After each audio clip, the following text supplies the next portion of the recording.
네. 근데 거기서 끝나지 않고 좀 있다가 다시 출장하신다면서요. 저기 대구에 오늘 저희가 바른정당 발기인대회가 있어요. 그 사이에 지금 오신 거죠? 네, 지금 막 급하게 쫓아왔습니다. 그러니까 공항에 왔다가 공항으로 가야 되는데 그 짬을 내가지고 네. 스튜디오 직접 나오셨어요. 왜냐면은 수류탄을 던지려고. 수류탄 유발자 같아요. 수류탄을 많이 던지셨는데. 네. 이제 수습해야죠.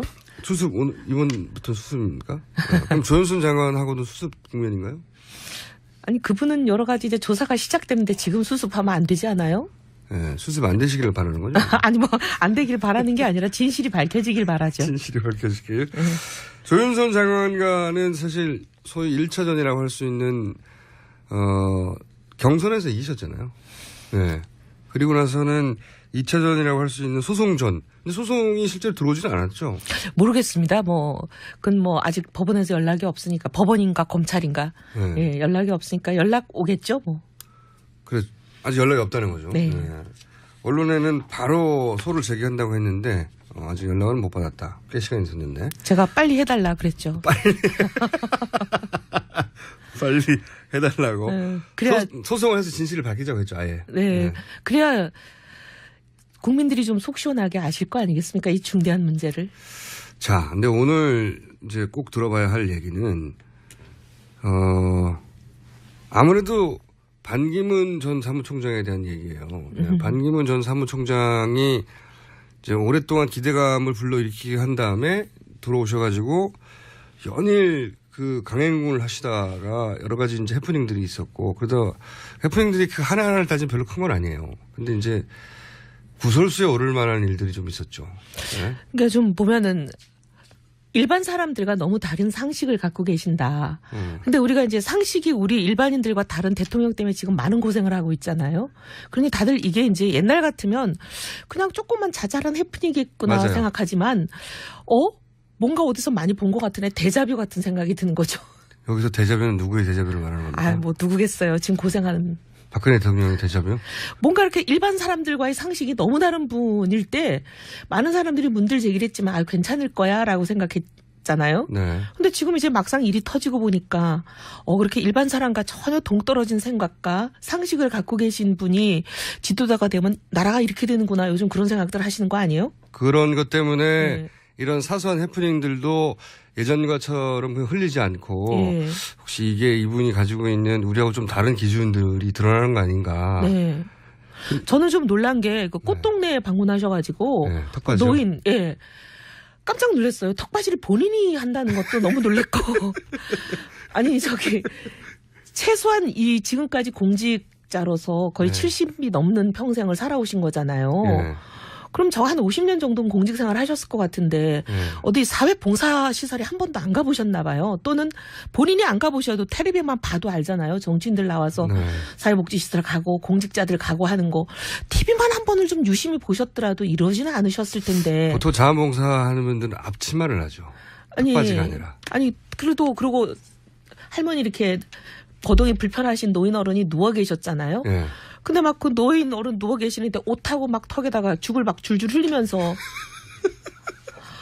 이건 정말 민폐가 아닌가 그런 생각이 들었어요. 죽을 흘리긴 흘렸습니다. 언론이 보도한 장면을 슬로 비디오로 다시 보여준 장면들도 있는데 보니까 죽을. 그래서 보통 받아 드시는 분에게 분한테 턱받이를 하죠. 근데 턱받이를 왜 죽을 떠주시는 분이 하시는지, 그것도 부부가 똑같이 하셨는지 너무 이해가 안 돼요. 저도 참 이상한 장면이라서. 근데 그 얘기는 반기문 전 총장 본인도 그리고 사모님도 전혀 이런 거에 대한 개념이 없다는 얘기고. 안 해오셨던 거죠. 거기다가 그 따라간 수많은 참모들은 또 뭐 하는 거예요? 그걸 보면 이게 턱받이를 본인이 하시면 안 됩니다. 아니, 그러니까 너무 기가 막히니까 그 수많은 참모들은 다 뭐 하는 분들인지. 그러니까 우리가 이제 보면 대통령 주변에 있는 사람이 뭔가 이렇게 상식과 개를 달리하는 일 때문에 나라가 지금 이 꼴이 됐잖아요. 예. 그러니까 반기문 지금 이제 후보라고 불러도 되겠죠? 잠재 후보. 대선 행보를 하시는 거니까 이분 옆에 이렇게 상식과 완전히 동떨어진 분들만 집단으로 그냥 아주 그냥 때로 계신다면 이거 걱정이다. 이런 생각은 근데 들죠. 의원님, 바른정당에 가려고 하는 거 아니에요 지금? 모르겠어요. 근데 저는 지금 어떻게 하시려고 이러는 거예요? 아니 바른정당에 오시는 거 좋은데 네. 이런 행보 하시지 않았으면 좋겠어요. 이런 행보 하시지 말고 제일 지금 대통령이 되시려면 제일 중요한 거는 내가 이념적 좌표가 어딘지, 내 이념적 정체성이 뭔지, 그리고 내 정책 노선은 뭔지를 먼저 밝히셔야죠. 의원님, 바른정당과 의논하고 하신 말씀입니까? 아니 바른정당은 소위 말하면 이제 뭐 당론으로 네. 국회의원들을 억압하고 하는 그런 새누리당에 모두 서서 나온 사람들이기 때문에 네. 그런 뭐 군사 문화는 없습니다. 각자 개인의 정치적 소견을 자유롭게 말하는. 당의 정강 정책에 어긋나지 않는 범위 내에서. 네. 근데 이제 의원님이 개인적으로 보시기에는 턱받이, 예를 들어 턱받이 같은 게 평소에 한 번도 그런 시설을 안 가봤고 혹은 안 가봤다 하더라도 주변에서 충분히 말릴 수 있었어야 하는데 네. 못 말려서 해프닝이 벌어졌다. 그러니까 주변도 문제다. 걱정이고 본인도 걱정이에요. 그래요? 네, 그러기도 하고 저는 또 제일 제가 충격적으로 받아들인 거는 박근혜 대통령한테 전화를 해가지고 징부정지되게 계시고 지금 탄핵 절차를 밟고 계시는 분한테 부디 잘 대처하시기를 바란다. 그렇다는 얘기는 그 말 그대로만 받아들이면 탄핵 심판에서 탄핵되지 않고 그죠?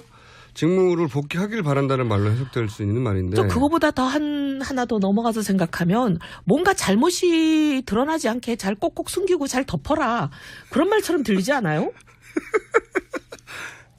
저는 이런 말 안 시켰어요. 저는 이렇게까지 또 의원님이 수리탄을 막 자기 당에다가 이번엔 자기 당에다가 던지는 것 같은데. 아니 아직 당에 오기로 된 것도 아니고. 근데 이제 저는 오기로 된 것도 아니고. 아니 우리 당에 오시려면 적어도 이념 정체성부터 좀 분명히 하셨으면 좋겠어요. 네. 지금 안보에 대해서는 예를 들면 천안함 가지고 이거 누가 봐도 뭐 문외한이 봐도 폭심이다 이렇게 약간 보수적인 발언을 하셨는데 경제에 대해서는 지금 한마디도 없으셔요. 우리는 정강 정책이 경제는 완전히 재벌 위주의 그런 정책은 하지 않겠다는 거거든요. 네. 그래서 재벌 문제나 이런 굉장히 중요한 바른정당의 정강 정책과 맞는지 안 맞는지부터 좀 밝히셨으면 좋겠어요. 그래서 지금 서민 코스프레 지금 여러 가지 구설수 오르고 거의 뭐 지금 보니까 인터넷 검색어에는 반기문 연관 검색어가 1일 1실수로 돼 있던데 1일 1실수. 그런 거보다는 1일 1실수.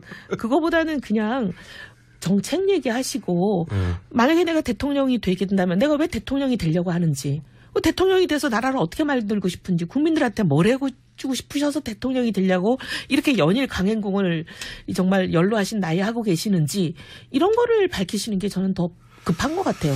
그렇죠. 그리고 그 말씀하신 저도 그게 굉장히 말이 안 된다고 생각한 게 뭐냐면 박근혜 대통령한테 잘 대처하기 바란다. 일종의 덕담인데 덕담을 하셨다면 박근혜 대통령과의 과거의 인연이라든가 또는 뭐 박근혜 대통령을 개인적으로 좋아할 수도 있고요. 혹은 정말 걱정될 수도 있는 발언이라고 넘어갈 수 있는데 동시에 무슨 얘기를 했냐면 촛불 집회도 참여한다고 그랬어요. 이거 두 개는 도저히 병립할 수 없는 이야기입니다. 촛불 집회에 참여한다는 건 박근혜 대통령 탄핵하자는 거고요. 박근혜 대통령한테 잘 대처하라는 건 탄핵 국면을 잘 넘어가라는 거잖아요. 잘 모면하라는 거죠. 이게 완전히 반반이죠. 이 두 가지는 서로 동시에 나올 수 없는 메시지인데 당연하죠. 이 두 가지 메시지를 동시에 던지는 걸 보고 이것은 어느 쪽으로부터도 욕먹는다. 어느 쪽으로부터 욕먹는 건 결과고요. 네. 의도는 양쪽을 다 얻고 싶었던 건 아닐까. 그렇겠죠. 네. 본인의 외교관은 항상 그래야 하니까요. 네, 외교관은 그래야 하지만 정치인에서 표를 받으려면 자기 스탠스를 분명히 해야 되는데. 저는 표를 받는 것보다 더 중요한 게 이분이 지금 되시고 싶어 하시는 목표가 대통령이시잖아요. 한 나라를 이끌고 가는 국정 운영의 책임자라면 분명히 해야 됩니다. 네. 양쪽을 모든 사람을 5천만 국민한테 모두 다 칭찬받을 수 있는 대통령은 없어요. 그런 건 존재하지 않죠. 네. 네. 그 세상에 존재하지 않는 일을 바라지 마시고. 외교는 그런 걸 하는 거고. 네. 원래. 네. 근데 분명히 나라를 어떻게 끌고 가겠다라는 자기 입장을 분명히 해서 거기에 많은 사람들이 동의를 한다면 그 동의를 얻어서 그렇게 반대에 한 사람들을 설득하고 이해시키면서 동의를 구하고 끌고 가는 추진력을 보여야 되는 거잖아요. 근데 이쪽도 좋다 저쪽도 좋다 이렇게 만약에 나라를 운영하신다면 대한민국이 어디로 가겠어요? 바른정당 어떻게 하시려고 그래요 지금. 바른정당에서 바른정당은 바른 말만 하는 게 바른정당이에요. 아니 근데 바른정당에 갈 확률이 높은 건 사실이죠. 잘 모르겠어요. 그래요? 예. 당내 주류 의견과 멀리 떨어져 계신 거 아니에요 혹시? 아니요, 그죠. 의원님과 의논 안 하시는 거 아니에요 지금? 아니 그게 근데 이제 내용이 뭐든지 간에 네. 뭐 누구랑 무슨 딜이 있었든 거래가 있었든 그런 것보다 중요한 거는 우리가 왜 바른 정치하려고 새누리당을 나와서 이 들판에서 축구 바람 부는 데서 고생하고 있겠습니까? 그런 정치적인 거래 이거보다 중요한 거는 국민들 앞에 분명히 밝히고 책임 정치하자는 것 때문에 나온 거거든요. 저는 바른정당은 그런 게 허용이 돼야 되고 그런 게 허용이 되고 있다고 생각합니다. 지금은. 네. 네. 지금은. 결국 반기문 전 총장이 바른정당으로 선택지를 정하고 지금 전망은 바른정당이 가장 높지 않겠네요. 일단 뭐 새누리당 안 갈 거고요. 네. 민주당 안 갈 거고요. 국민의 정당에서는 연일 반기문 전 총장을 지금 러브콜을 하죠. 러브콜도 하지만 공격을 하고 있거든요. 거기도 양동작전이네요. 여기도 양동작전에 지금 공격 사이드를 맡으신 거예요, 혹시? 그건 아니고. 아, 저는 아니에요. 예. 저는 뭐 양동하는 거 못해가지고 오늘까지 이 고생을 하잖아요. 그러니까 당내에서 그 분을 영입해야 한다는 그 의견이 많은 건 맞죠?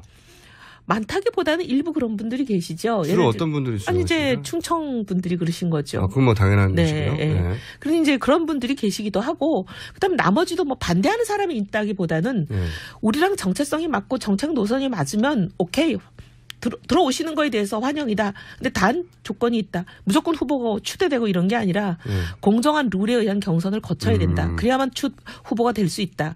이거는 뭐 당연히 거쳐야 되는 절차 아니겠어요?